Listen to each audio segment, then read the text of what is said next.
Good evening. I'm Hector Gunther, Chair of the Comprehensive Financial Advisory Committee, and this is the February 10th, 2025 meeting of the committee. In accordance with state law, I have to ask if anybody is recording this meeting. If so, make themselves known. And if not, Chuck, can you call the roll, please? I will. Hector, Yes. Chris King, Yes, sir. Jeremy. No, Jeremy. Jim. Jim, you're on mute. Jim's here. I can see him, but he's on mute. Present. Sorry. Lillian, Here. Tom, Present. and Chuck is here. So we have a quorum. Great. Good deal. So let's start off. If there are any members of the public who want to make comments, we're open for comments. Hearing none. Do I have a motion to approve the minutes of January 27th? So moved. Second. Any comments on the minutes? Hearing none. Chuck, would you call the roll, please? I will. Hector, Yes. Chris King, Yes. Jim, Yes. Lillian, Yes. Tom, Yes. and Chuck is yes. So we're good, Hector. Okay, good. So the next item on the agenda, and this is a first for me in the 8 years I've been on CFAC, another committee of the town has asked to meet with us to discuss issues that they're facing. So I'd like to welcome Jen Cullum and Sarah Ahern and their team to tonight's meeting. I would say, you sent around a presentation which we went over in very good detail a month ago with Sarah and Chris and Doug. Yeah, Doug.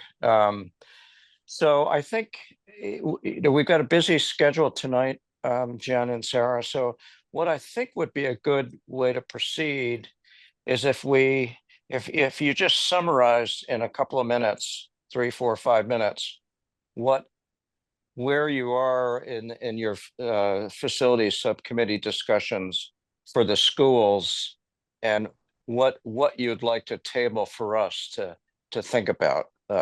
And so just speak extemporaneously, Jen or Sarah. Maybe Jen, since you're chair of the subcommittee, Jen? I am, yeah. Thank you. Yeah.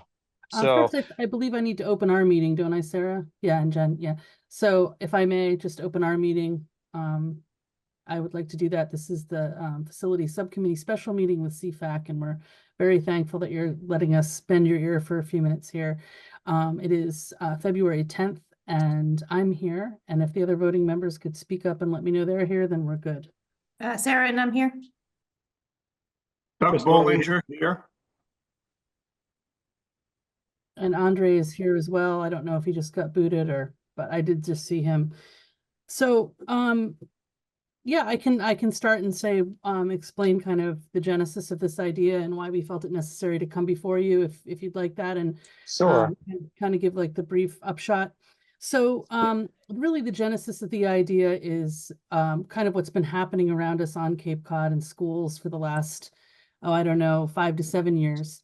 And not only that, my experience as a counselor, passing the school budget or not every year, voting to pass it or not every year. And kind of a vision that's needed for Barnstable to remain, relevant and become the best in education. And so this subcommittee, Andre and I and the staff that you see, Sarah and Chris and Doug, we've been working really diligently to try to find ways to make all that happen. And there's, from where I stand, there's some missing pieces with the school committee that we are addressing, which I'm thankful for.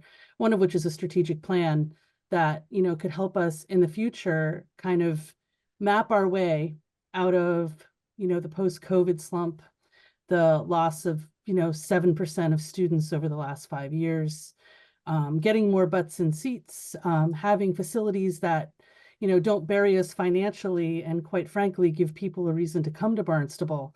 There are a lot of really great reasons to come to Barnstable and we see them at every meeting. We had a senior come with a perfect math score on his SATs last meeting. It was impressive. And I didn't share with him what mine were because it's embarrassing. But, you know, we have a lot of really great things happening in Barnstable, but we also have some glaring deficits and problems. And the one it seems that we can control more than anything is the idea of a new school, consolidation of buildings that are costing us more and more money every year to maintain. And like the changing nature of education and how a new facility could really help us become state of the art, especially in the K-3 realm. All right, Jen, if I could just interject. So I'm not that knowledgeable about the schools. I don't, thankfully, all my kids are out of school and graduate school, medical school, all that stuff. There are 9 school facilities in Barnstable currently. are. 9. And one Yeah. of them is the high school, one is the middle school, and then there are 7 elementary schools. Is that correct? Well, yeah, I guess I'll let Sarah speak to how they're actually, you know, characterized. I don't Okay. know, but go ahead. But there are 9 facilities in 9 total. facilities, yeah. More, And yeah, pretty much. Not including and fields. and you mentioned the word consolidation. So we heard a lot about that from Sarah and Chris and Doug a month ago. Right. But in a nutshell, it seems to me, and I've read through the presentation again today, but it seems to me, on the one hand, you could renovate the current facilities that we have, but on the other hand, it sounds to me like there's that you're thinking of consolidating 2 of the K-3 facilities into one and building a new school. So when the dust clears, we would have 8 buildings serving Barnstable students. Is that correct? That is correct, yeah. Okay. And what, if I could just ask the elementary question, why not, why not just use the buildings you have, renovate them as needed? You don't have to change the footprint. The parents don't have to relocate their kids to a new building. That's a good question, yeah. Well, I Yeah, can so tell you that strikes me as sort of the $64,000 question. Why does your subcommittee, I'm inferring from reading the minutes and such, that you're leaning in favor of building a new single elementary school to consolidate 2 of the existing ones? And I guess what's driving that thought process as opposed to just renovating them? There's a lot driving that thought process, actually, and I'm glad you asked the question. I mean, I'll put in my 2 cents, and then I'm sure Sarah and possibly Doug and Chris and Andre would like to chime in as well. But, you know, the spaces that we have now are inadequate for our children. The Inadequate how? teaching methods have changed. They need larger classrooms to be able to comply with regulations. There's a lot of our very old facilities are really outdated. If you remember the tech model, right, that had been remodeled and done so many times that finally it was just it was such a cut up carved space that they had to do something new. We're kind of facing that situation in some of our schools right now. And in addition to that, the other big thing is that all of our neighbors have new facilities, right? So we are in a school choice environment where people choose where they want their kids to go. So we are not competitive in that way. But that's not really even the biggest reason. The biggest reason is that for 12 years on the council, we entertained a school budget with a capital improvement plan that every year was bigger and bigger and bigger. We are facing right now, as you saw in the presentation last month, a $14 million roof repair on the high school that we're going to go through the state for the accelerated repair program, right? So there's another program there too, and that's the core program, and that's different. There's no pushback at all about the accelerated. We think that would fit just fine, and we've actually applied for 2 different roofs for that. But the core program is something that I just really wanted to start talking about, because although I'm aware that it's probably not going to happen this time around, it's really important that we start thinking about Barnstable changing a little bit in order to remain competitive. And this is a great way to do it based upon Okay, the state. can you define core program for Yeah, I'm gonna let Sarah CFAC? step in actually, because she's the one who Okay. deals with them on the regular. Thank you. Okay, So the core program is new construction with the MSBA or additions and renovations. When we priced out, and we haven't done the total cost figure, but we certainly could, renovations are quite expensive, particularly when you consider what return you get for that investment. If you think about it from an ROI standpoint, you get a lot more with new construction. And if we were to consolidate, there would also be some economy of scale where you would need one nurse's office, you would need one main office, you would need one cafeteria for a larger number of students. And so that would actually kind of shrink the total square footage a little bit and also some of the administrative operating costs. So those are a couple of the reasons why a new consolidated building might make more sense than complete renovations of all of the schools that need it. okay. Thank you for that. What kind of what kind of work has been done with parents in the community in terms of consolidating schools and None, actually. We are very much in the very beginning of this process, and that's Yeah. why we wanted to come speak to CFAC in the okay. very beginning to kind of just, show the need for it. I will say that, and I'm sure that Chris went over this at the last meeting with you guys, that the schools that were chosen, this is all very much just like back of the envelope calculations at this point, but the two schools that were chosen for a reason, and maybe Chris could touch on those if you don't mind. And this, again, this hasn't really left our subcommittee or the school committee to really talk about it yet, because Okay, we don't have the full complement of agreement yet. And I just think it's time we start talking about these things before we keep doing more of the same. In my opinion, Okay. we should have looked at this 10 years ago. okay. So you're saying that you haven't, except on a formal basis, you haven't tabled any proposals to town council yet?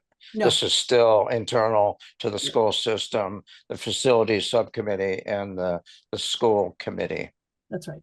Um, And we just wanted to, to have a conversation really to Sure. talk about why we feel it's necessary, and how we came about the figures in the schools and the ideas that we did. Just because, as long as I'm on the school committee, the conversation is going to keep happening one way or another, because I feel like it's urgent.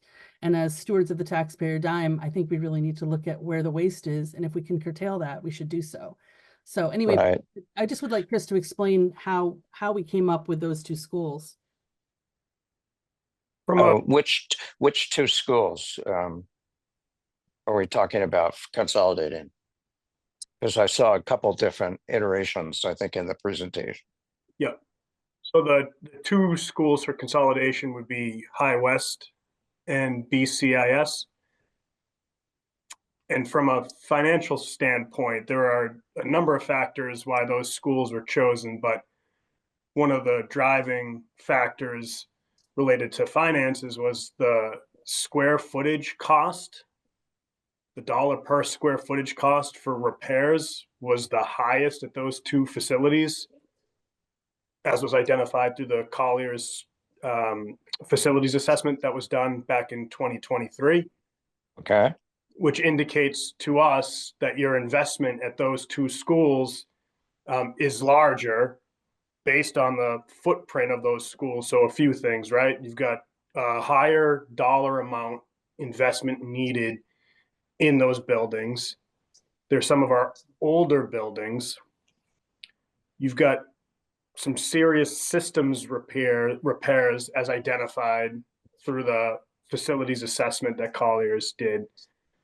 And when you compare the total cost of the estimated repairs that they were identified versus new construction cost, you get a better return. There is a difference. Right now, the repair cost was estimated at $22 million to take care of what For was bo- identified for both schools? for both schools. Okay, And with a 50% reimbursement rate, which is estimated from the MSBA, we're estimating a $43.5 million new build.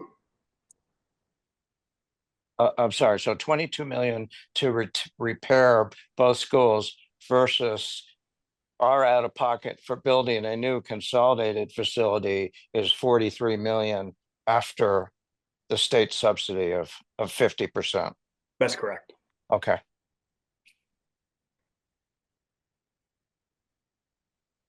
So this would obviously have to, you know, this would be a debt exclusion, so it would be something that would be on the ballot ultimately.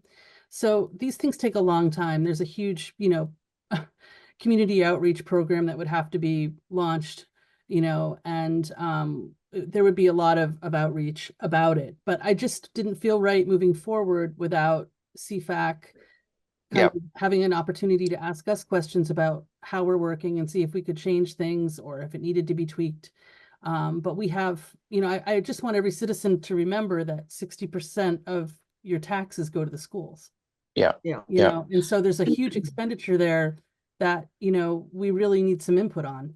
And ultimately the taxpayer is, you know, who would like to weigh in on it. But we have a long way to go before there. As I said, I just wanted to kind of bring everybody along together. I Okay. see two counselors here now, which is nice. Nice to see you, Gordon, and I see Betty's name. So I just wanted to take the opportunity to start having the conversation out of our tiny little silo, where we seem to agree with each other. Okay. So just a couple of comments. So on the debt exclusion, that's a topic that CFAC discusses almost at every meeting. Mhm. Heretofore, it's been with regard to the CWMP. Right. And then we learned a month ago that that the CW debt exclusion for schools is in the very early stages of consideration. Tom, in answer to your earlier question about outreach to the community, the last two sets of minutes for the facilities subcommittee of the schools, there's a fair bit of dialogue about the need to, in effect, sell this to the community. Jen, you're well aware from your history on the town council, this community's batting rate with regard to debt exclusion success. I think since 2000, there have been 5 of them and 1 has Mhm. passed. Mhm. So it's not lost on you all that, you know, there's one debt exclusion may come up at some point in the next few years for the CWMP. And if the schools proposes one, that would be 2. Mhm. And, you know, I think, you know, it's going to be an uphill climb, as I know, That may you be. know. It may Yeah. be, but I think the math bears out when you look at the amount that we're paying to maintain these Mhm. facilities. And I Mhm. think when you look at how we lose enrollment to other schools, I mean, I just heard today from Superintendent Ahern that Yarmouth is now planning a new K-3. And, you know, they're eating our lunch. Nauset has a new school. DY has a new school. Bourne has a new school. Mhm. You know, so just from a competitive standpoint and from, you know, kind of the strategic planning idea that I was mentioning in the very beginning, when we look at where we're going in Barnstable, Mhm. at some point, we're going to need to Mhm. take the high ground here and stop reacting to leaking roofs. Yeah. Right. Right. So, I mean, I just, from like a personal, if you think about your home budget, I think that it can be sold this way. If you think about your home budget and repairing your own home, and then you blow that out to what's happening in the schools, I think that we can make a very compelling argument that our kids need a better facility and taxpayers need to find a way to pay for it. Yeah. That makes sense. And so I think it comes down to, and these are again our back of the envelope calculations. We don't have anything hammered out yet, but I think Chris, it was $10 or something for a $750,000 house, which is the average value. $105, I think it was. $10 a month. Well, Yes. Oh, $10 a month. Yeah. I've got a comment. Jen, it's nice to see you. Lillian Wu. Nice to see you. I remember you and your leadership on the council. I applaud your committee, because what you all have done is a very thoughtful consideration of the existing maintenance, repairs, and replacement of the facilities, and try to come up with the best way to prepare for the future with this new construction, which would decrease operating costs and increase the capacity. Now, we know that both the schools have very big construction costs coming up, and we know that CWMP will have continuing costs, as you will know from your days. Yeah. When we were on WRAC together. Yeah.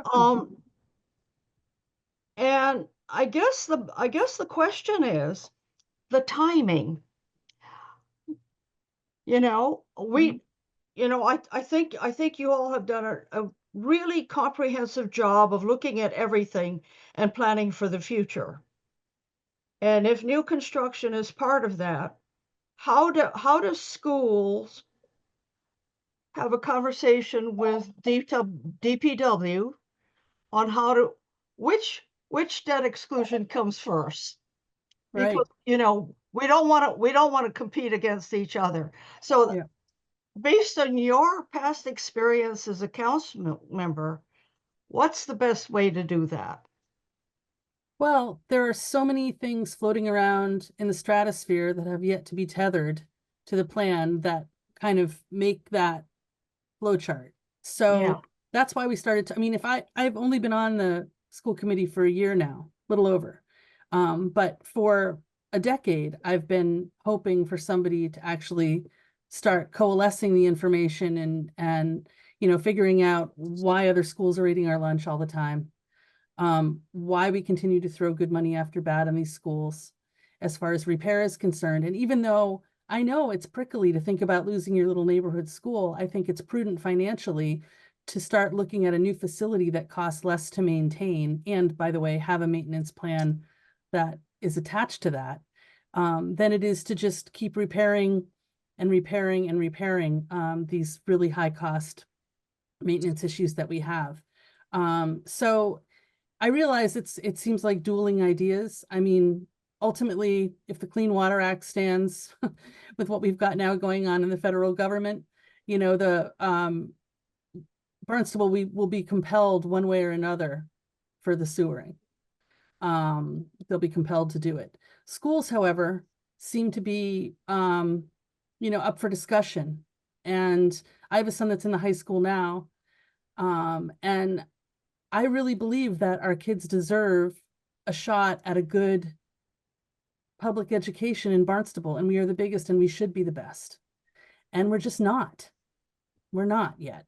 There's a lot of great stuff happening, but I think we really need some fresh ideas, and we need to kind of turn the momentum a little bit toward Barnstable.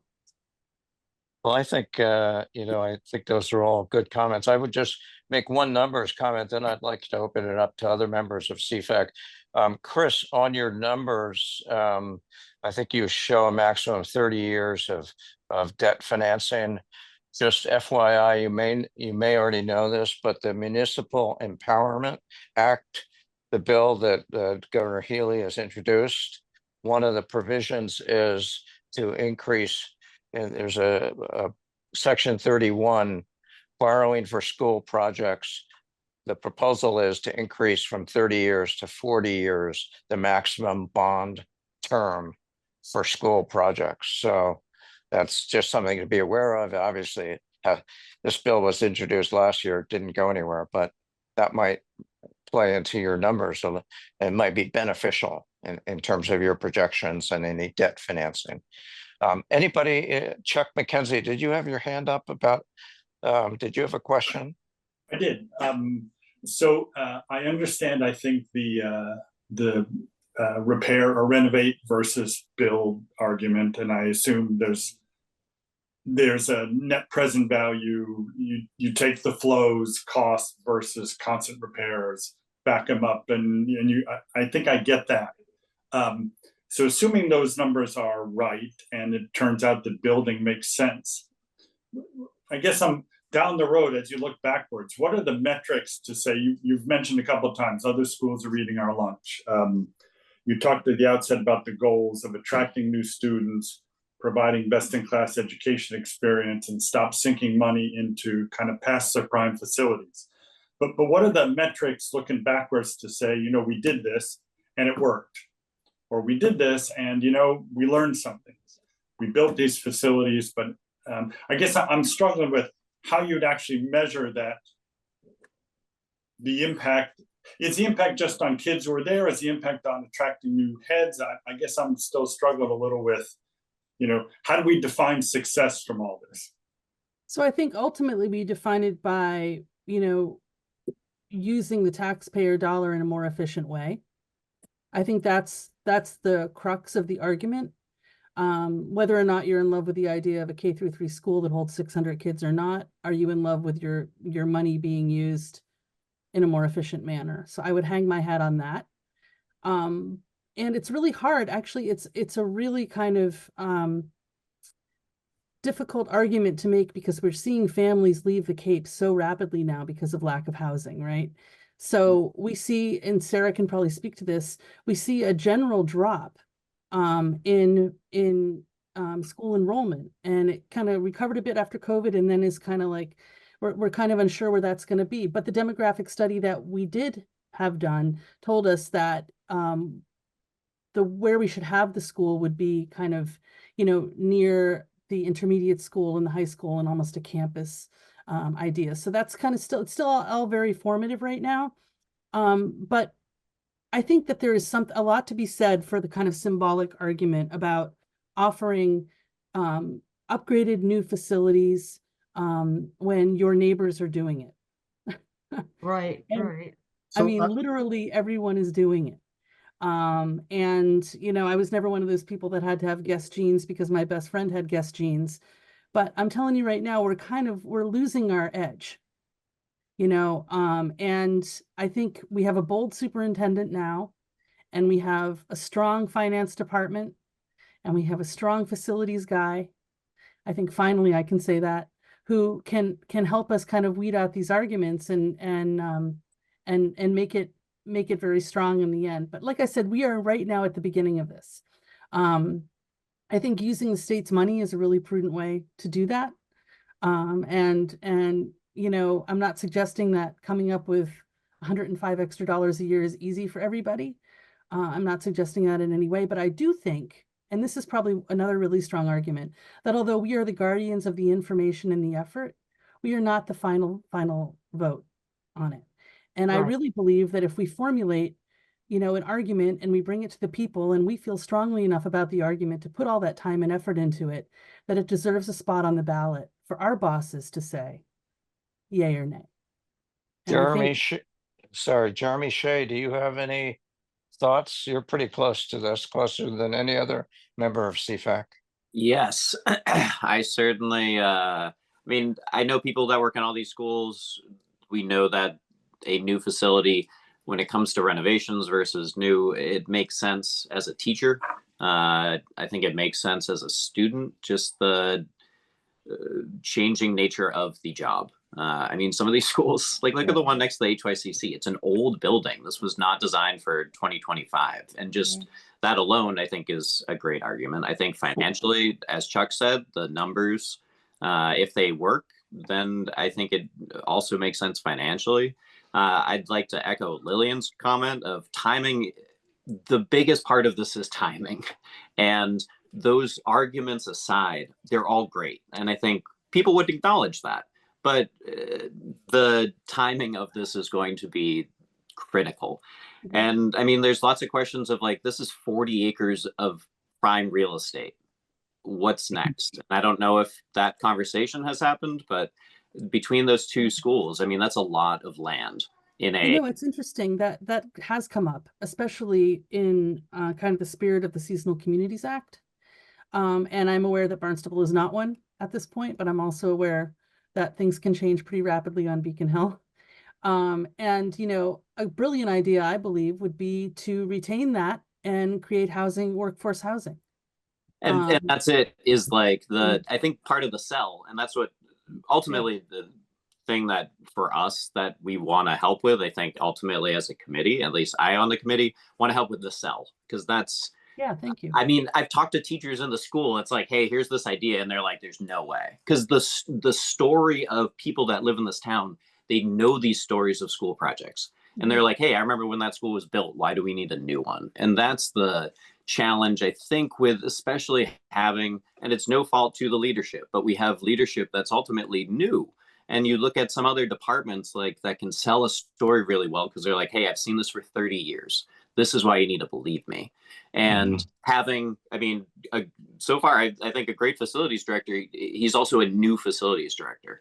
And thinking like, who are the voices that are going to be able to tell the story of these schools and talk about the realities in those buildings and what is needed. I think that's the where, and I think all of you probably know that best, but thinking, how do we tell a story and time that story, as Lillian said, to hit at a moment when people say, yes, I'm open to that. I'm receptive to that. I understand. And I think DPW needs to also be part of that timing of like, as we said, we don't want to have these competing interests that are both incredibly important. So just Jeremy, just a question. Shows my ignorance. Is there a location that the facility subcommittee has sort of picked out for the new school if it were to be built? And is that land available or indeed owned by the town now? Are you asking me or Jeremy? Jeremy, whoever can answer the question. Maybe Sarah wants to. I saw her come off mute. So the facility subcommittees talked about 2 different locations. I think there would be more conversation with the planning department. Okay. And also more work gets done once you put your application in and get invited into the program with the state. There's actually a lot more assessment that happens to sort of figure out the feasibility of it all. But 2 sites that we've sort of potentially talked about is on the current location of where High West is. There's some additional land behind there, so kind of on its current location. And then there was an idea floated kind of co-locating a school near BIS and the high school to have a little bit more of a campus feel over near the fields by BIS. Okay, but Jeremy said that if this consolidation were to occur, there would be 40 acres of current town-owned property that could be freed up for workforce housing. Is That's that all kind of a brainchild at this point? right? I don't know where the But 40 acres that Jeremy identified are. Okay. I'm not privy to that, but the work Okay. we are at this point, we are not a seasonal community based upon the percentage of seasonal homeowners that we have. So we would have to work with the legislature to make that be a reality. But again, it would be fantastic if we could provide housing for police officers, teachers, which we're always dying for that. I completely agree. It could be win-win. I was Can I just ask sort of Sarah to address something. I just wanted to talk about the timeline. Like when you submit an application, you don't start building a school next year. Like it takes a long time, and they force you through, several different criterion and a bunch of stuff. So maybe Sarah could just touch on that, like soup to nuts, the length of the application process versus. Typically like a 7 to 10 year time frame where you put in an application at this point in the year, and then MSBA takes the better part of the rest of that calendar year to assess the applications. And it's a pretty competitive process, and not everybody gets it when they put in their application. And you'll hear stories of districts that put their application in repeatedly year over year until they get accepted.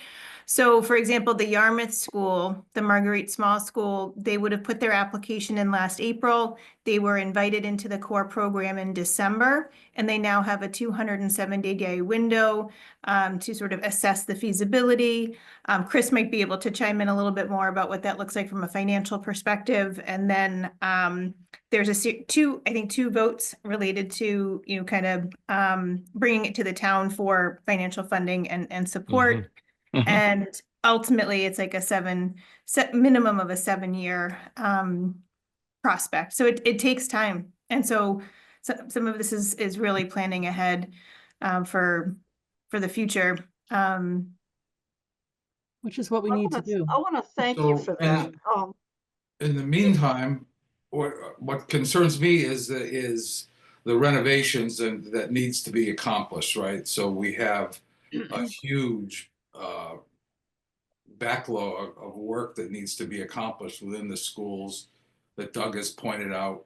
And I wonder, in order to maintain, so, the student population is where it is, but I think we need to be able to inform our community that we're taking active measures to keep up with the maintenance costs so that our students feel safe and welcome within the schools, and that they know that we have a school system that can support the children and families of the children with safely in our town. And I wondered if you would give any consideration to aggressively, why you have such a long lead time for the new school with an unsure answer, to take a more aggressive posture with the repairs and maintenance that needs to be done. And as we were talking, I was just wondering, we started off with the Jen with the 60-40 split. Is there some way that we could consider increasing that split to say 62-40, to 38, where we dedicate those extra percentage, directly targeted towards school maintenance and repairs until we can get our sea legs and know what the next step within the community is. Again, I'm just offering that as an idea, but a way to begin to look at some funding sources other than overrides, where we can begin to take a look at some of these key repair and maintenance projects that can be done so that in the meantime, everything doesn't fall apart. So I just wanted to offer that as a thought.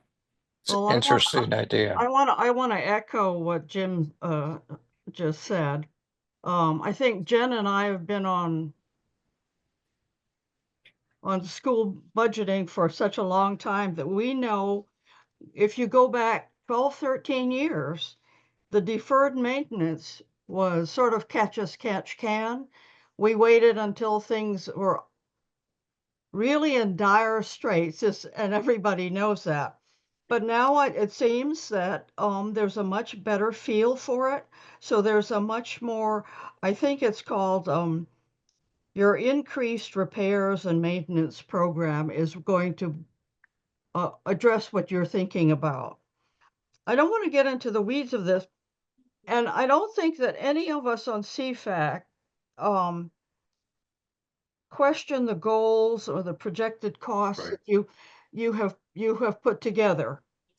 I guess the question we ask you is, how can CFAC help you in the deliberations of what you're trying to do?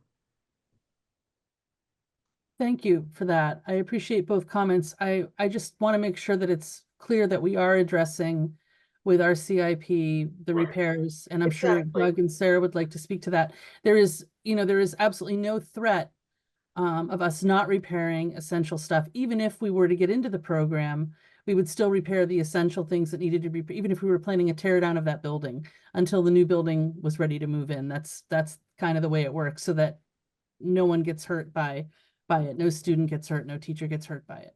But I'm going to let Sarah speak to the other comments that Mr. Sproul had. I know Mark almost fell off his chair when he suggested that we get a little bit more than we get a little bit more than, I mean, we'll take it. Yeah, we'll take it. Give us 62, we'll take it. But I don't know if that would go over well, because I'm pretty sure That's not going anywhere, Jen.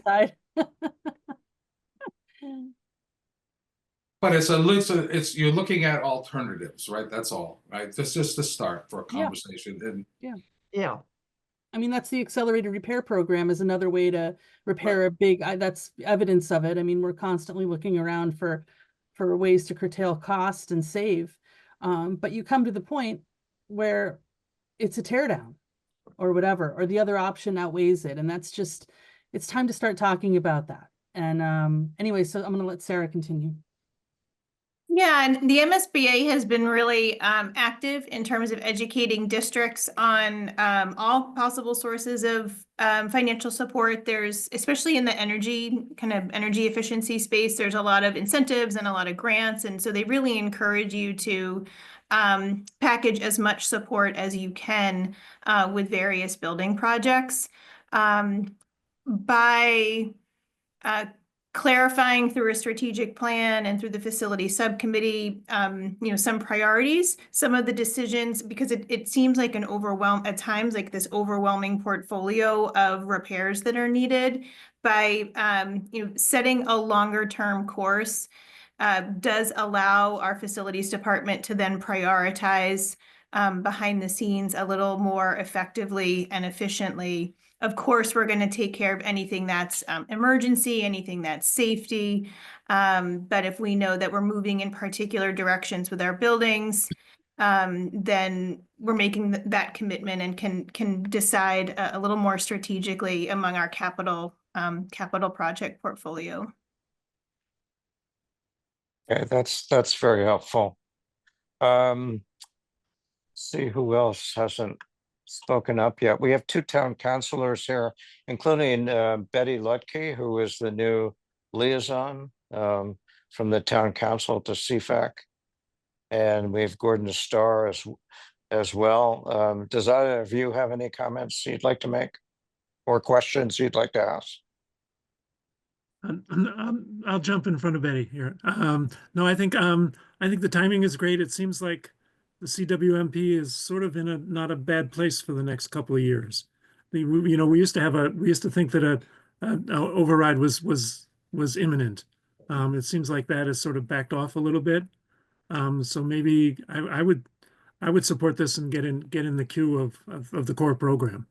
I think I was an elementary school teacher for 37 years, so I support education all the way through. So thank you. Yeah, but back to the comment, I think Sarah mentioned that the process for a new build is a 7 to 10 year planning process. So let's hypothetically say you want to break ground in the beginning of year 9. When would the debt exclusion associated with that, if one were necessary, when would that be launched? The prior year? That's a question to try to drill down a little bit on timing. It would be right before. You'd go for your final construction debt exclusion once you've got all your final design done and you're ready to move forward. So it'd be fiscal 2034 is, or maybe 2033, depending on exact timing. Sarah. On I think it's slide 17 in the December presentation that we shared with you, there's a time frame, and it kind of shows you what that would look like. On the top is for the core program. So there, if you were accepted immediately, it's probably like a 2029 design, and then a 2031 construction begins, and the vote would be 2028. 2028, the debt exclusion. If it were kind of an immediate. Okay. Is that right, Chris? Your final construction, I mean, whatever time frame we use, your final full construction, not per se for your loan, is going to go right out when your final design is done, assuming that you've got all your design funds available to you through some other funding source within the levy, savings, what have you. Okay. Well, I have a question for Gordon, who said that we now have a window because of the CWMP, and therefore we could possibly entertain a debt exclusion for the schools. The question I ask you as a counselor is, how many times and how many debt exclusions will the town council approve? Well, in a 5-year period. I get my crystal ball here. We're not putting you on the spot, that's the council's problem, So how many can the council approve with a reasonable certainty that it would be approved by the residents? I don't think that burden is on the council. I think the council's burden is to allow the vote to go to ballot, whether or not it passes. But they also need to do the marketing on it. I mean, you just don't throw it out there on a ballot. Right, we don't do that, but we also, organizations form, for instance, Friends of the Cape Cod Tech or whatever they were called, right? Yeah, that push the effort forward, unless someone correct me, Mark, correct me if I'm wrong. So that's you're saying typically that the how they town work. council, you're saying the town council would put the debt exclusion on the ballot, even if, but isn't necessarily saying the council supports it? Well, one would hope that would be, No, we no, would need a majority vote for it to go. the So- council has to approve it.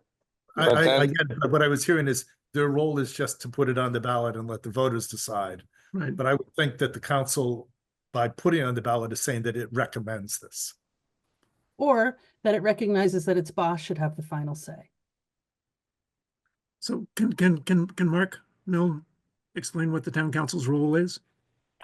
Yeah, so the council's role in the whole process for debt exclusion is to take a vote as to whether or not to put it on a ballot or townwide referendum. That's the role the council plays from a legislative standpoint. Now, from supporting the item that they vote to go to a ballot, it certainly becomes a much stronger item if elected officials are out there supporting the question that's gone to the ballot. It could easily, elected officials could easily kill a ballot initiative if they vote to send to a ballot, but then publicly state they're not supportive of it. But we're going to let the residents decide whether or not it's justifiable. So certainly it helps from a ballot initiative perspective to have elected officials behind, supporting what they agreed to send to a ballot. Yeah. So the town council, Mark, would be the primary marketers. Not necessarily. As Jen mentioned, usually what happens is groups form. Friends of the Barnstable Public Schools, for example, it could be made up of parents of children in the school system and other folks, but and elected officials could be part of that group. Certainly, they have a lot more flexibility in being able to support ballot initiatives. Town administration and school administration can't do that. We're prohibited by law to go out and promote ballot initiatives. But we can certainly provide information explaining the numbers behind anything.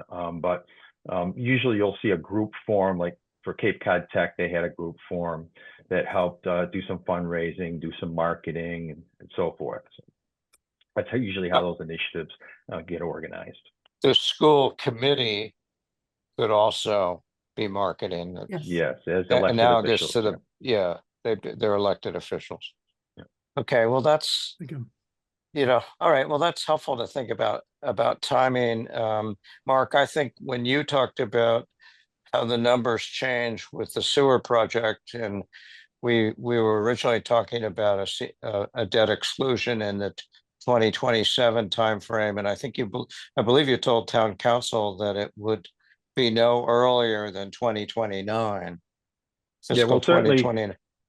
Yeah, the big change that occurred last year was the subsidy from the Cape and Islands Water Protection Fund. Okay, right. We had projected a subsidy around 12% because they have a limited amount of funding that they're able to raise through the Cape and Islands Water Protection Fund tax of 2.75% on all types of lodging.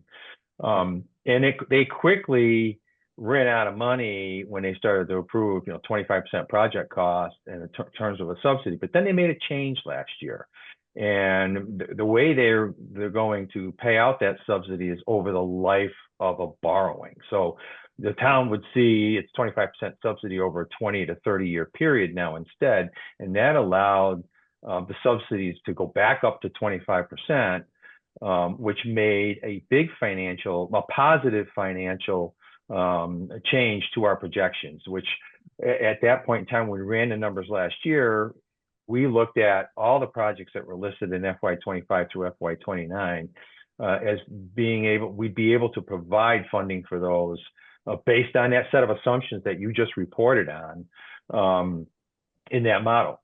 Now, here we are in coming up with FY26 through FY30 projects. We're adding another brand new year. we're going to put those brand new numbers for FY 26 through 30 projects into that funding model, run it again and see where we stand. And, we're going to be soon, within that time frame, likely looking for a debt exclusion override to continue funding the CWMP when we get out towards the end of that 5-year period.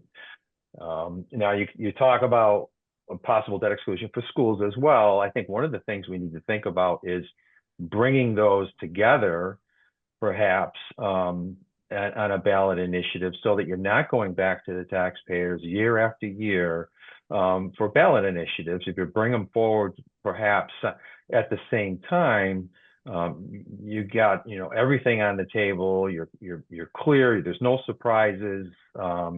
Because people are going to be hesitant probably to support a debt exclusion override, knowing that another ask is going to come a year or two later. So perhaps we think about putting those initiatives out together, and seeing, that's just a strategy to think about, that may benefit the public or provide the public more information in order for them to support those initiatives. I think we also have, an uphill battle in the schools, because we don't have the outreach necessarily that we don't have like the spotlight like the council had, right? We have a totally different audience, I guess is what I'm saying. And so I definitely feel like most people that serve on the municipal side, if maybe they don't understand that 60% of the taxes go to the schools, but we should really be monitoring that. And where, people should really know where their tax dollars are going. I feel the same way, by the way, about the fire districts. People don't understand the taxation mechanism that's in place there.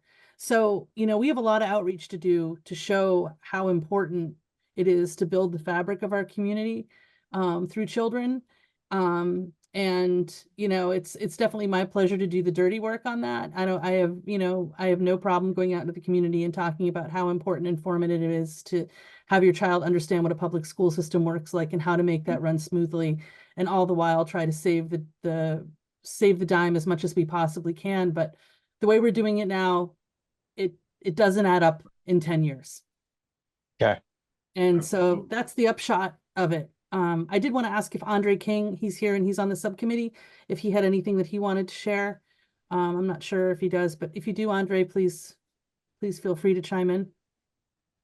Yeah, thanks, Jen. Don't have my screen on again as I'm coming back. I teach in New Bedford on its basketball season. I referee, but the point was made, about metrics for these projects and helping the community to understand. And one of the things that I would say is, yes, we will be building theoretically a brand new school building, but it also is going to be a community center.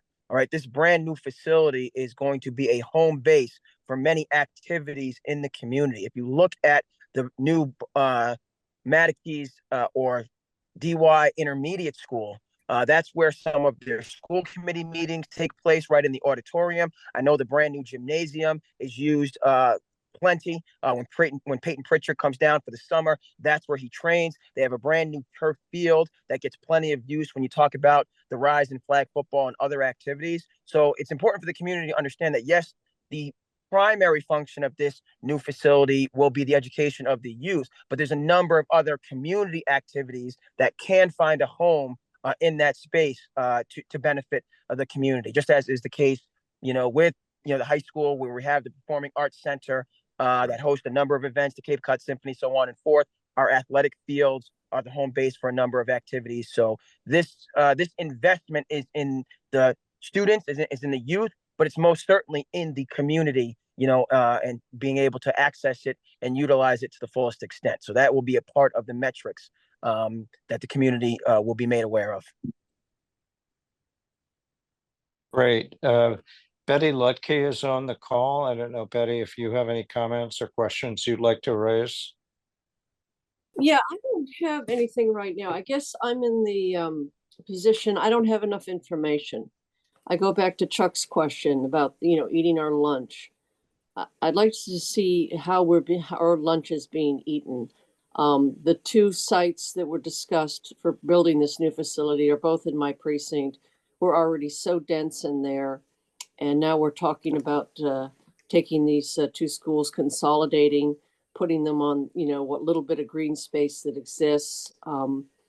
I don't understand it enough. I need more information right now. I would say I'm not convinced because I don't see it. I don't have the clarity on it. I don't understand the metrics, and I really don't understand the siting.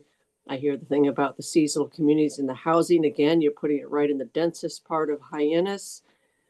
We just keep building on building right there. There's the one school is by the HYCC. The field that used to be in back of that was taken over by Little League. We have a completely non-functional skate park there. I'd rather see, if that school goes, actually put a skate park that's worthy of the kids in the community. I don't see the planning here that I can get on board. I need more Right. fidelity. I need more metrics. I need, again, the eating the lunch thing that Chuck mentioned. I don't know what Dennis Yarmouth, are they pulling our students? What is it, that people are going to the private schools? My kids have gone to these schools. I don't know. Let's say Yeah. I need a lot more information. So Well- I can't jump on board with this until there's a heck of a lot more information. So that's where Well, I stand. yeah, well, those are great comments.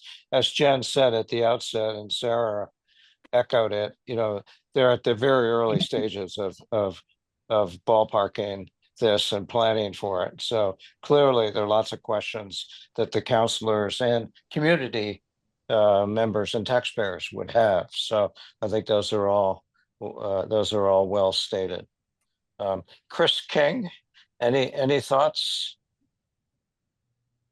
Yeah, I've been sitting in the back thinking this through, and I have some of the same questions as what does it mean by eating our lunch? But, put that aside, is there's two issues, is doing the maintenance versus building new schools. And so one is kicking the can down the road and continuing to kick the can down the road with maintenance, which is fine if that provides an environment that is good for the school age children, or putting a master plan in place that can be sold to the community that has uh, all of the new attributes that have been discussed today about a new school system.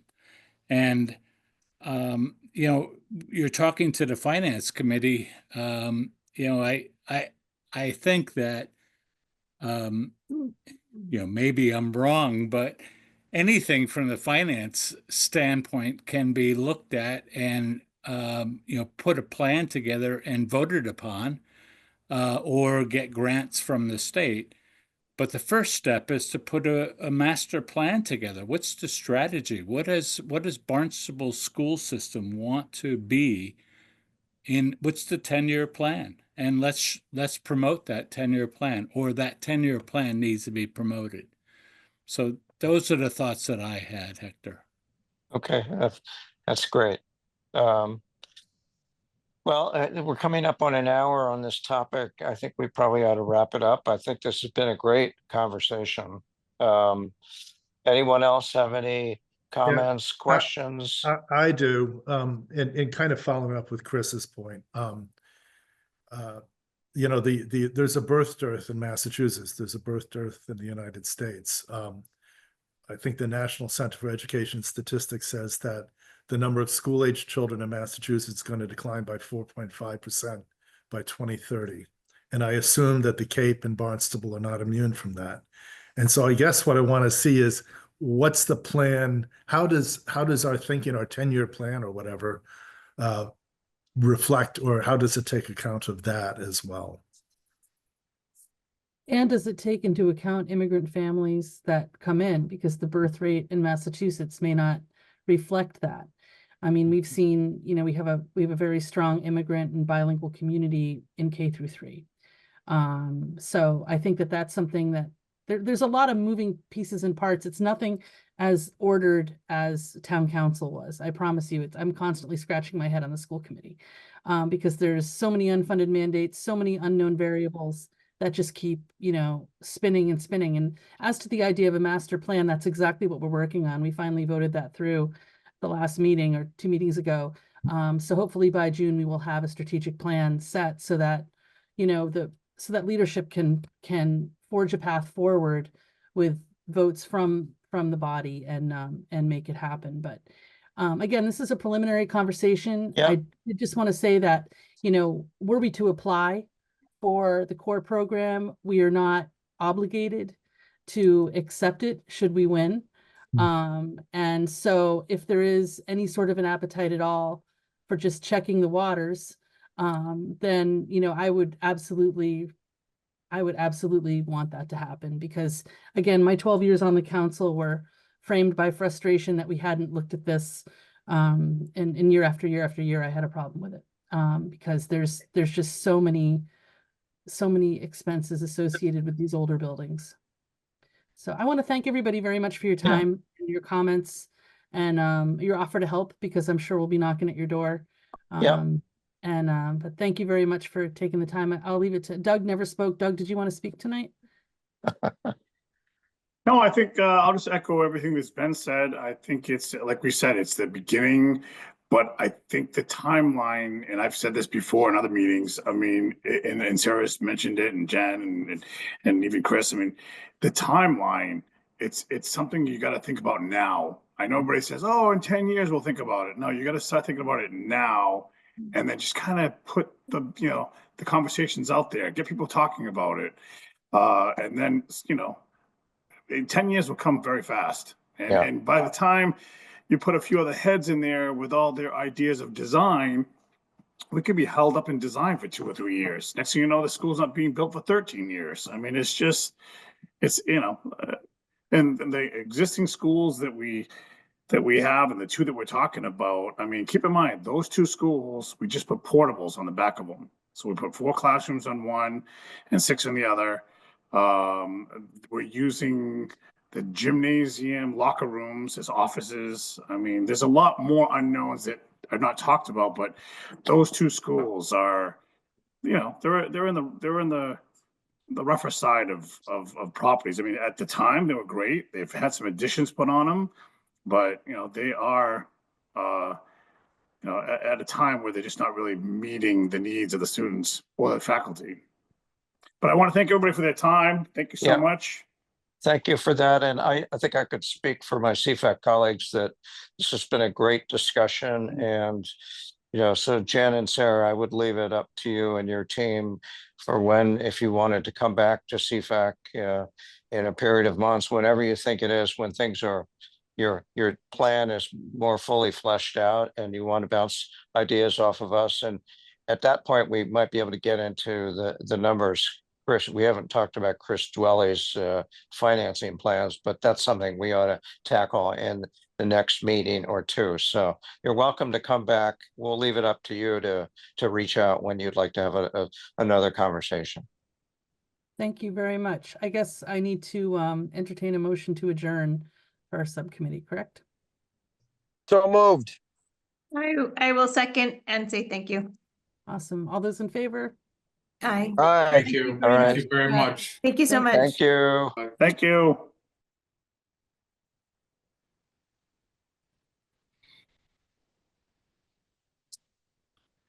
All right.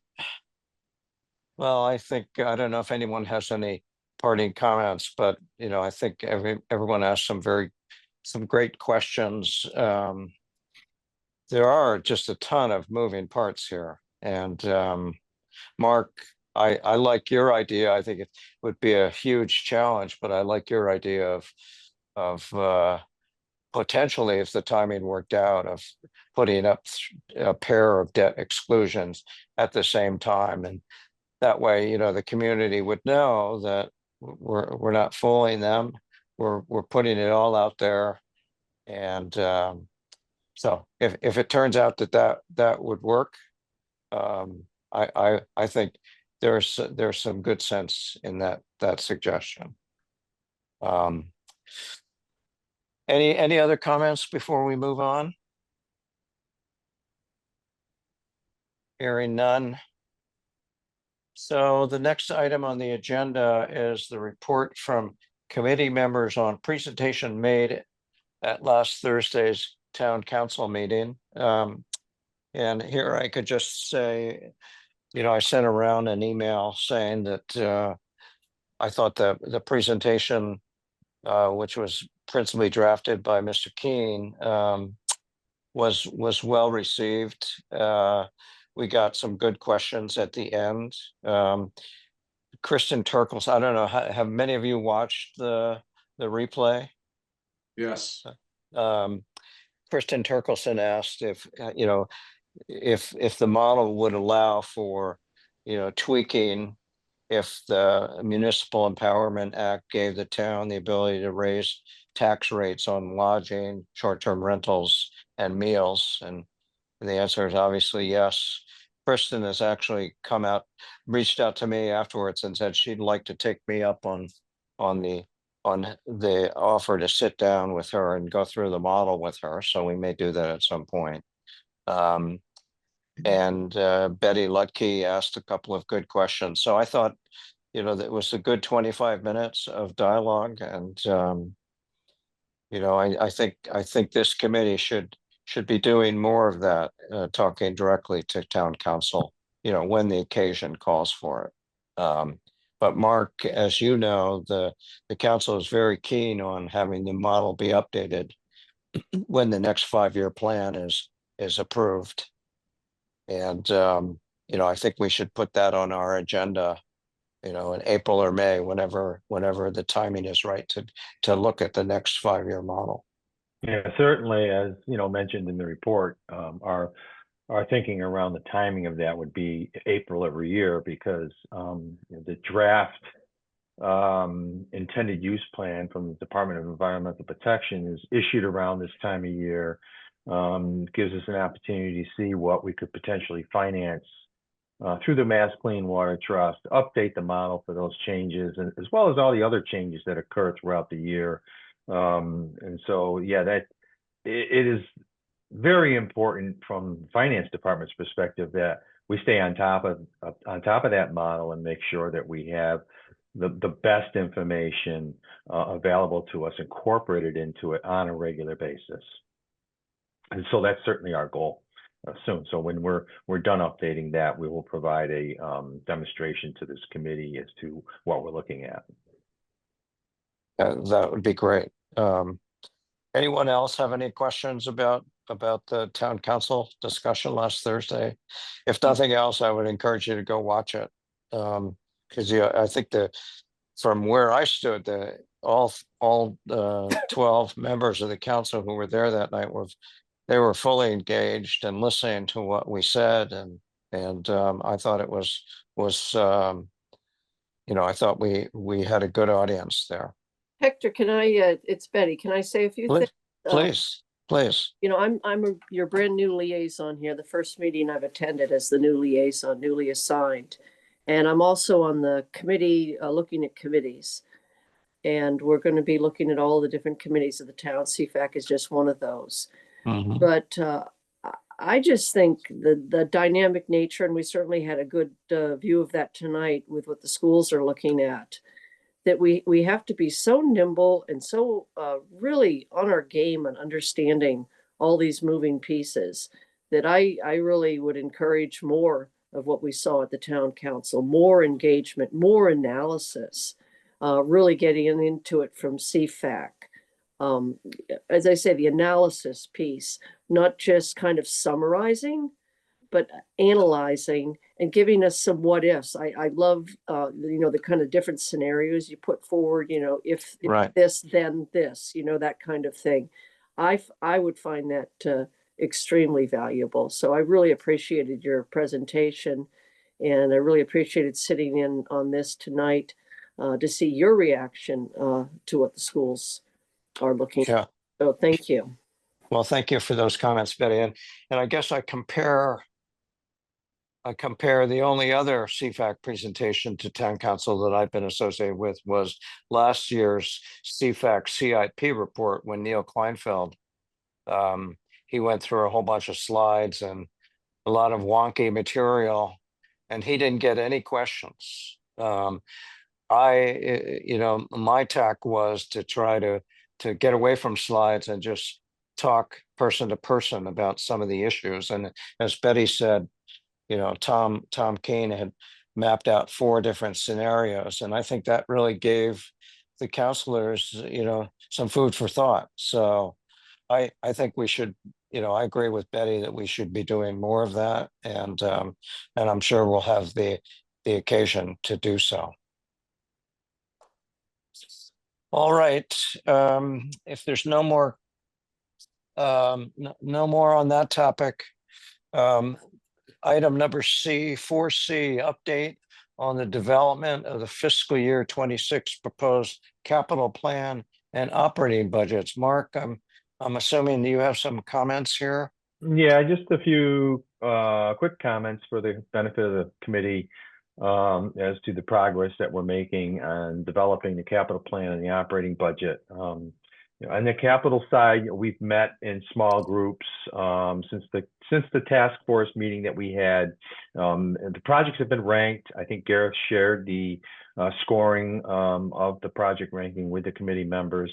Now we've been meeting in small groups, department heads, to flush out more about the highest priorities and what we're looking at potentially for a fiscal year 26 proposed capital plan.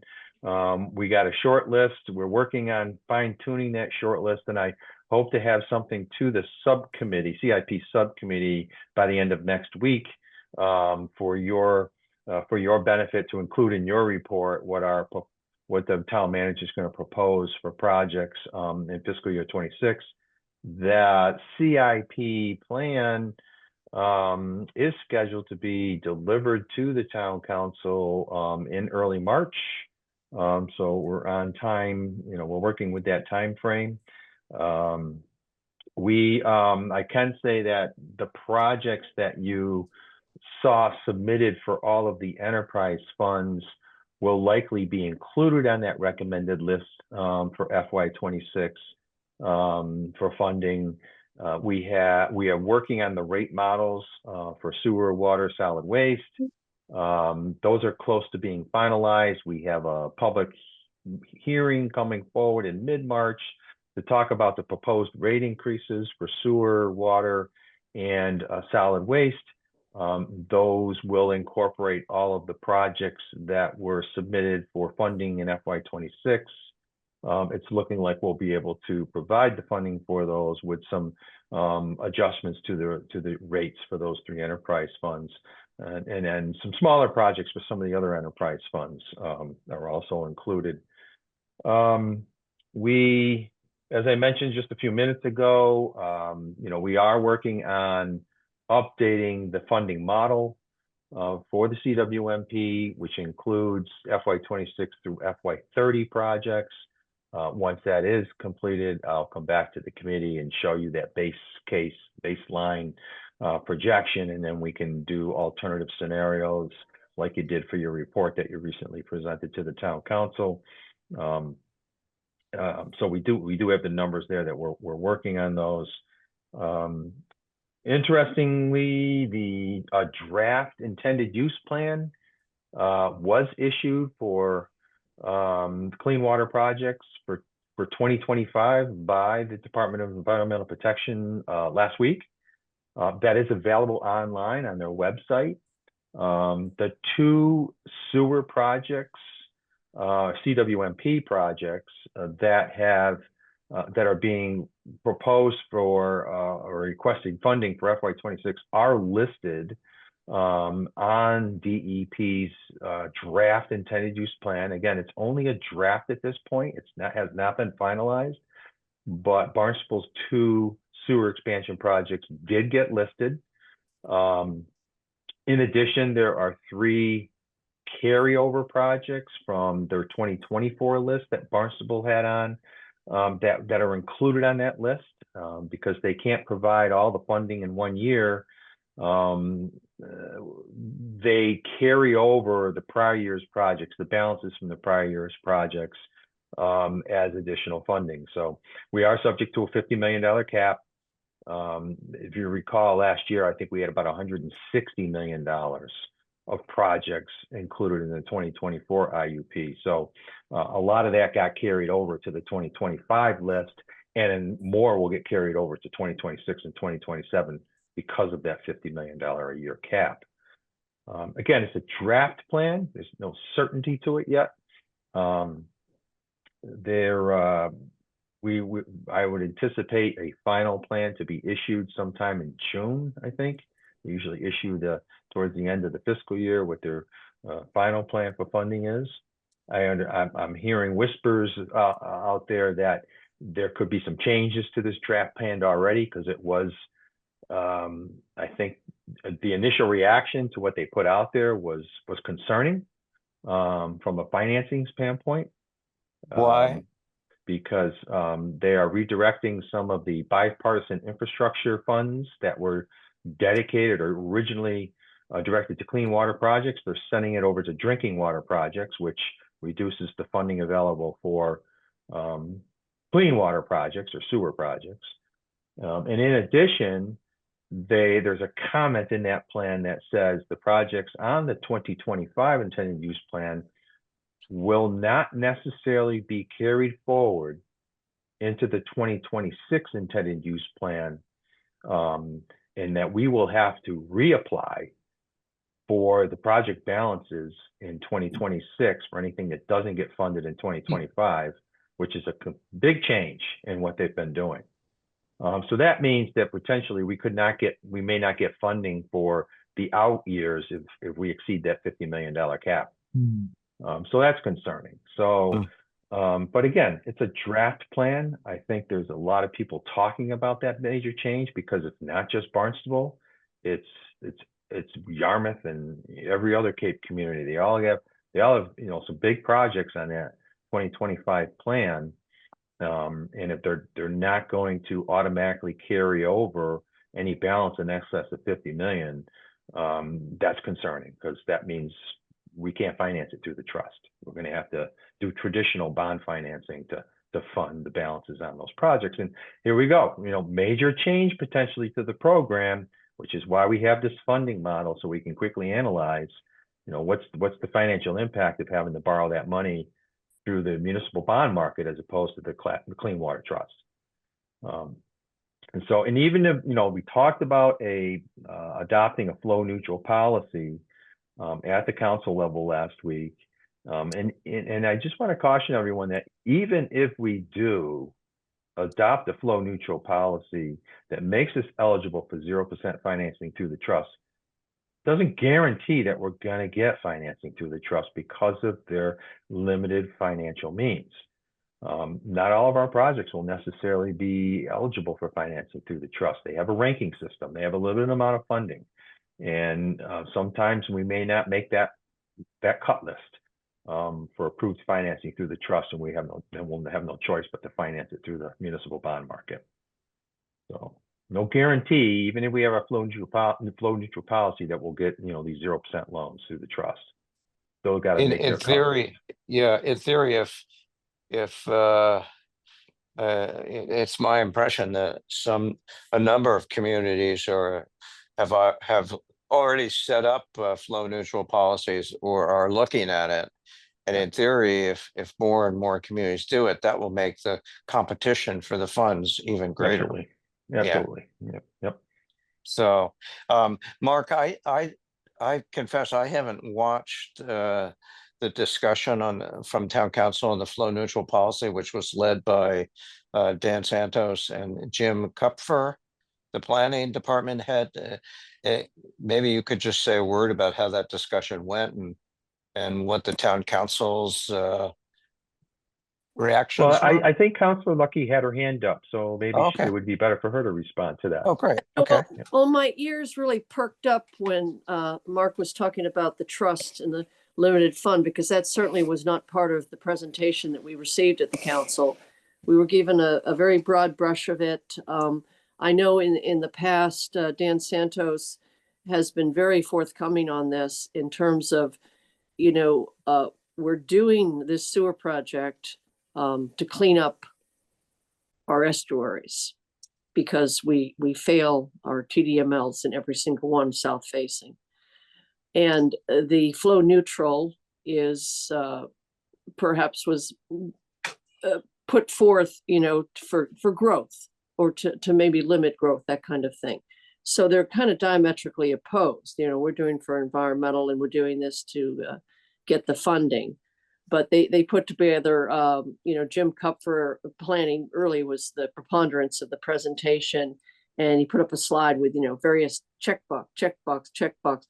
You know, we meet everything in terms, I think, Gateway City or something. There were various criteria. I can't memorize the chart, but it showed that we could very easily do this. But, you know, Mark, if you could explain a little more of the trust, because this didn't come up at all. It was almost like, oh my gosh, we do this and we're going to get all our financing at this level. But you're kind of bringing up a little caveat to that. Yeah, that caveat has always been there, and we've explained that in previous presentations that we've made, that just because you're eligible for 0% financing, you still got to make their funding cut list every year. They have a limited amount of funding, and we've always included that in our presentations. Now, yeah, last Thursday night, that particular comment was not made. I was there. I was hoping to get recognized so I can stick that caveat in there, but I didn't. But that has been known ever since the inception of this program, that the trust has a process every year that they rank projects. And if your project doesn't get listed on their IUP list, you can't finance it through the trust. And even if you're eligible for 0%, you got to make their cut list for funding. So, and do we know examples, Mark? Do you know examples of who has made this cut? Have other towns? I think other towns was mentioned on the Cape have this flow neutral. Have they been successful? There are other towns that do have it. Yes, I think Chatham has been able to borrow through the trust at 0%. In the past, as a result, they're the only one that I know of that has had that opportunity. I'm not sure if others, maybe Mashpee might have also had a loan or two at 0%. I think they adopted a flow neutral policy, and maybe Falmouth as well. Do we know the dollar limit of the trust? It ranges from year to year. If you go back and look at their IUP programs, they talk about their funding limitations every year, and they get somewhere in the nature of 1.5 to over $2 billion of requests every year, and they have been, I think on average, they've been approving like 800 to 900 million out of that. So it's a little less than $1 billion, I think, is what they're looking at from a budget standpoint. Now, you know, that could change from year to year depending upon what their financial situation is. You know, bipartisan infrastructure law money that might get redirected elsewhere, EPA grants that they receive from the federal government for capitalization. So yeah, that's a moving target. They kind of go through the same modeling that we do locally here for our sewer expansion program. They do similar type of modeling, I'm sure, at their level, statewide, looking at what they have to fund, about what they have for funding availability statewide in any given year, and it's updated on a regular basis, I'm sure, with all the changes that are occurring in the bond market and investment market for them. Okay, and to answer your question, Hector, the presentation, Jim Kupfer did most of it at the end of his presentation, where he basically said, we've checked all the boxes, and he asked a question of the council, do you want me to now put this together? And I would think, I answered affirmatively yes, as myself. Not everybody did, but the sense from the council was, yes, Jim, do that, put it together. And then Gordon Starr, who's really been the big proponent of this, asked everybody too, would the councilors please answer yes or no? And again, I answered Gordon. I said yes to that. And so did several other people. But again, not everybody gave their position. But so I think what we're going to do is have Jim Kupfer present to us. And I think everybody is on board. There was also a representative from Mass DEP there because questions were asked, well, if this is kind of a growth control, way to look at this, what if we have some changes? And she was very open that there are opportunities to look at changes and things. And then a question was asked, well, if this is so straightforward and we've checked all these boxes, why haven't we done it?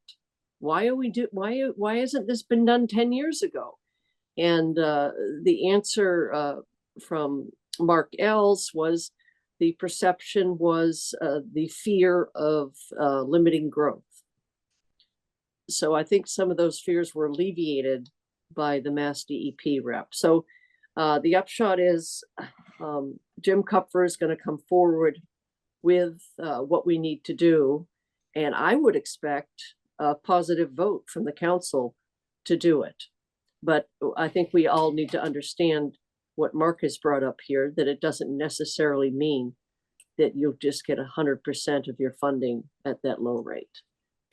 Yeah, that's very important. Mark, while I think of it, could you send around a link to the DEP intended use draft Absolutely. plan? So we take a look at and it. I'll send you the link. You can, they have several years of intended use plans online, and I'll send you the link so you can look at the previous years as well. Okay. And that would give you a sense as to what their funding capacity is on an annual basis. Okay. And they do a separate list for drinking water projects and then for clean water projects. So there's two separate lists. And I think what's happening with the drinking water side of things is, all the concerns about PFAS and public drinking water supplies across the Commonwealth, they're trying to direct more resources to that side of their program away from sewer projects. Understandably so. Drinking water is, very important to the healthy life of everyone. So I think they want to try to address more aggressively, upgrades to drinking water systems to remove PFAS. So with regard to any drinking water projects that are brought to the trust, are those brought not only by municipalities, but by water districts as well? Absolutely. And our biggest competition on the clean water side of things is the MWRA. Right. I mean, they're not subject to this $50 million cap. And if you look at the IUP list, they usually have a $200 to $300 million worth of projects on these intended use plans. They're the big fish in the pond, understandably so. That's a major infrastructure system up there. The one last thing I wanted to identify or make you aware of, and I'll share this list with you when I have it completed, is we've identified a little over $700,000 of project balances remaining in prior years' capital appropriations that we can redirect towards funding our FY26 projects. And so that's just an exercise that we go through every year. We take a comprehensive look at our existing capital appropriations and assess, working with department heads, what's been completed and what can we free up and redirect towards funding, the next year's list of capital projects. So the money just doesn't sit there in an account being unused for a number of years. We try to keep that going and redirect those funds. So 700,000. A little over 700,000, yes, and several projects. So, and I'll provide the committee a list of that. If you look at our 5-year CIP plan every year, we have a section dedicated to just showing what active capital appropriations are townwide and identifying any that are going to be repurposed for the subsequent year's proposed plan. Mark, maybe now is not the time because we're 90 minutes into the meeting, but a question I had after I gave the presentation last Thursday where we had written that if Barnstable adopted flow neutral policies and our clean water trust interest rate dropped from 1.7% to 0.3%. What assumption does the model make for how much of clean water trust funding goes into Barnstable's projects? In other words, the output, as Tom wrote in his fourth scenario, is that the town would save 111 million in general fund contributions versus the base case. But what assumption is made about the hit rate for Clean Water Trust borrowing that Yeah, gets you to that 111 million savings? Yeah, we're assuming that all those projects will be listed on DEP's intended use plan. It will be successful in getting financing through the trust. 100%. We have been to date. Yep, we have Okay. been to date. We've, $160 million last year, $33 million the year before.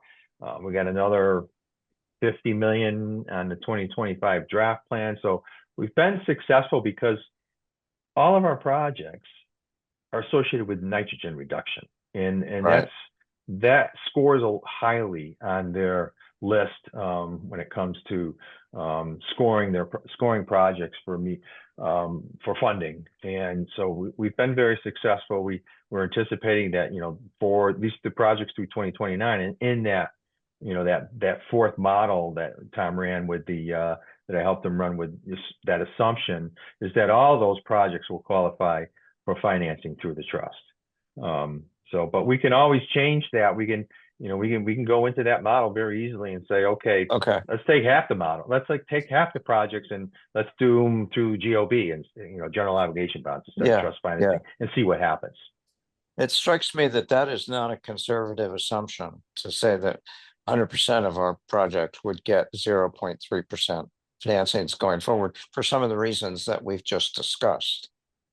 The funds would be hotly competed for and so forth and so on. So yeah, we've been very successful again, our projects. And so, but with every year comes new information that may want us to be more conservative or less conservative with that model. Yeah, well, let's talk about that when we look at the new model, and you can walk us through those assumptions. Maybe we put in a sensitivity for percentage of projects that get financed from the Clean Water Trust. Okay. Can I ask Mark something he just Please. He just said we've competed successfully because our projects have to do with nitrogen reduction. And that's one of the things I mentioned. Flow neutral is not based on nitrogen reduction. So are we going to be, are we gaming the system? We're doing this flow neutral, which is not for nitrogen reduction. Is that going to hurt us? Are we competing across ourselves?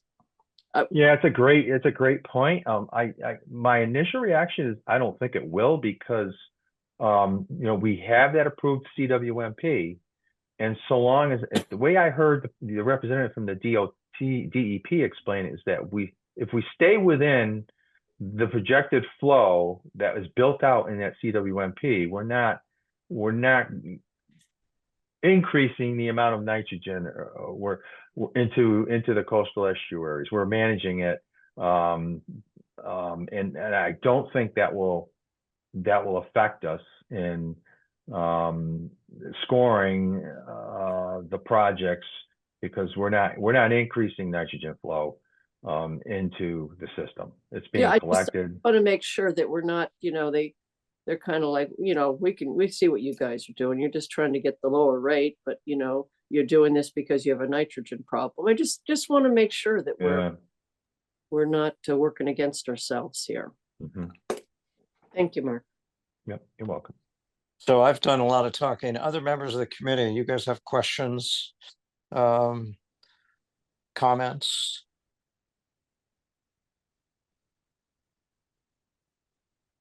So Yes. I had a couple, I'm guessing these are for Mark. And it's decidedly self-interested because it's about the CIP report. Is that a appropriate topic for now? Yep.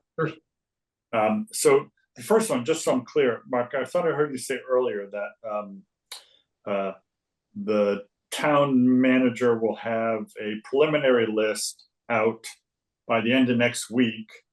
And then when I look at the calendar, it says that he'll have his recommendations on 3.3. Do I have those two right? And do you think there'll be a big delta between those two, or do those tend to be pretty consistent? I'm just thinking about writing comments, making conclusions, filling in tables, that kind of stuff. Yeah. Yeah, so I'm hoping to get some final decisions on what the recommended projects going forward for FY26 are completed by the end of next week, because we've got to put together that book and the 5-year plan, which includes the recommended projects for funding in fiscal year 26, and get that to the town council in early March. And so trying to get a finalized short list recommended funding by the end of next week, so that we can wrap up, because it takes a couple of weeks to put that book together after we have those decisions made. And of course, and then we've got to get it to the printer, which isn't that big a deal, because we can always submit an electronic copy. We have the document completed in PDF format that we can share with and deliver to the town clerk and the town council, effectively meeting that target date. But that may be a few days later before you have the hard copy back from the printer. But that's what we're aiming for. I think our budget action calendar identifies the first week of March as when the town manager will submit that plan March to the 3rd town is when you council. March 3rd, yeah. And then I think DFAC's report is a little bit after that. Yeah, April 7th. April 7th. So it gives you about a month after that, the whole book is completed and submitted. But you have a lot of the information already that's going to be in that book. So you think that you might have the final one going to the printers by the 18th, somewhere around there?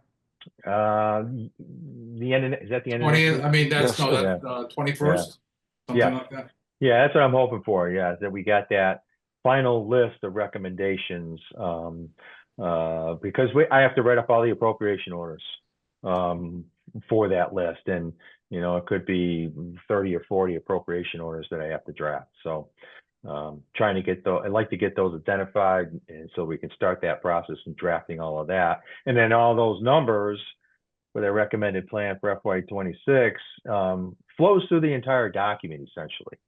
And so we have to number everything, give it I got to get council order numbers from the council's office and so forth. And all of that flows right through that entire booklet. And it's pretty time consuming to finalize all of that. So we just need some lead time. Mark, my other two, and I guess I'm just asking your opinion here. I think, and the other people on the subcommittee can correct me if I have this wrong, but I think we decided to kind of go with the FY24 content formatting as opposed to the FY25 as we think about this year's report. And if that's right, when I look back over the 24 book, there was a fair amount of time spent on submissions as opposed to approvals. And there was also a particular format that we've been following for a while. And my two questions to you are submissions, I would think that from a budgeting standpoint, approvals would be more front burner than submissions. I mean, just thinking in the corporate world, you submit requests for everything, right. which often bears no reality or resemblance to what you actually get approved. But there was time spent on submissions, and I'm just wondering if we should spend time on both, and then is the format with general fund, enterprise fund, CWMP, is that still something that you think will resonate with the town council from a content delivery standpoint? And those are my yeah, certainly. I mean, it's important to identify the need, right? The need is what you see for submissions.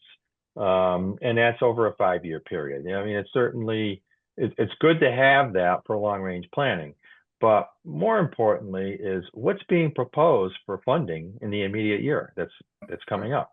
And so perhaps more time spent on that would be helpful to the council, because those are the appropriations that they're going to be deliberating at public hearings.